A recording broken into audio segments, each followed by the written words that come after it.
Hello there, kia ora.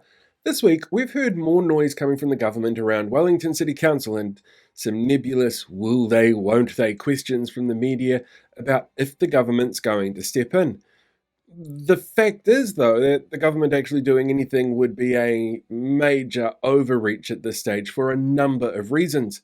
What we're seeing out of Wellington City Council is, well, normal politicking. It's not often that you'll get an entire council that share every view on every decision that they make. That's part of the reason for how our democracy is set up. It's to ensure that decisions are made taking on board a range of views. The wider range of views, the more robust that process is. And while there are some decisions that some councillors will disagree on, there are others that they all work together on. Yesterday, for example, saw Wellington Council make unanimous decisions around a few things, and every other decision that Wellington Council has made has been done democratically with an elected majority.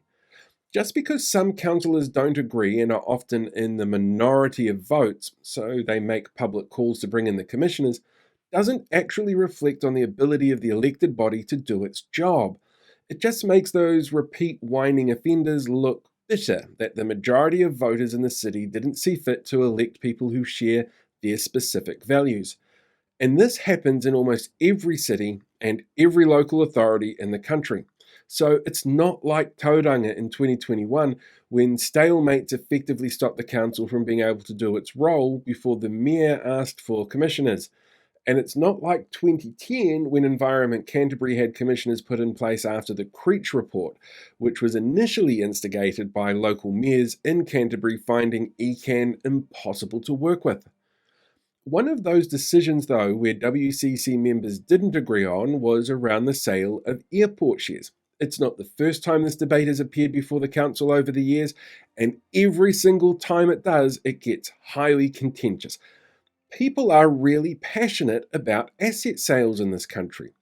The share sale was to address the increased insurance risk to the city by creating a more diversified investment fund to bring in returns to pay for upkeep on assets.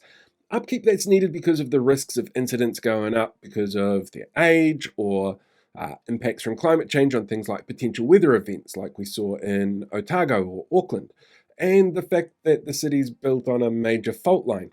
A diversified fund income also deals with the fact that local authorities have really limited revenue tools available to them. And while shares will have a dividend payment, the return on the fund would be higher, but at the expense of having a say in the development of a major asset, the regional airport. Because the sale motion failed, the council will now have to find ways to fund that through cutting capital expenditure, the immediate money spent on repairs and maintenance of the city assets, since the investment funds aren't going to have immediate returns. So when it comes to next year's election, if you have a councillor saying, look, they'll fix the leaky pipes and voted against the sale of shares, there is a direct correlation in play. But they may also be telling people that the fund will fix the pipes later on, so maybe just hold on, don't worry so much about that leak right now. But that robust debate isn't illegal, which is another of the thresholds that needs to be reached for government intervention, which is what happened in Kaipara in 2012. They'd borrowed unlawfully, which led to massive budget blowouts and made them the most indebted council in the country. Wellington City Council has done no such thing, although debt levels for all local authorities are problematic and heavily impacted by decisions from central government, like the reincorporation of Three Waters into their books. In fact, when it comes to finances and planning, Wellington's got until June 2025 to lock down their plans. And then it's just a couple of months until the next election. To step in now would be a major line to cross while a democratically elected body undergoes a process all councils must undergo and are still doing it within legal timeframes and processes appointed to them.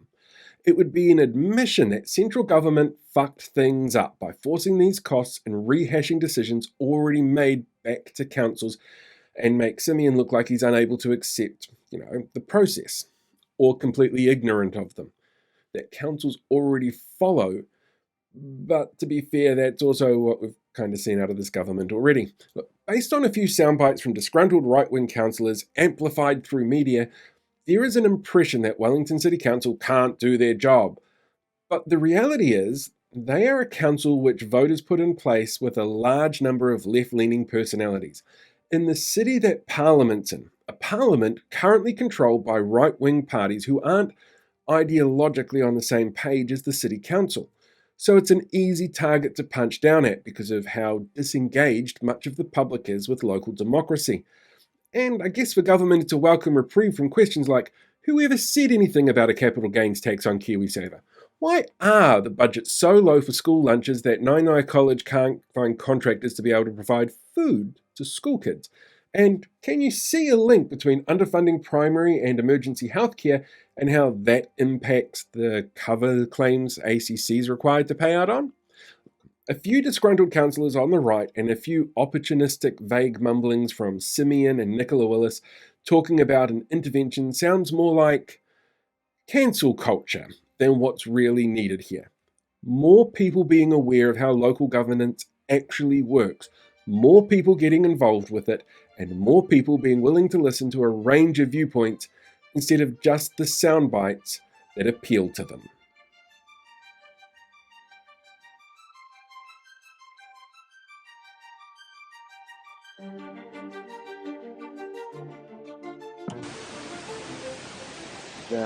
Here.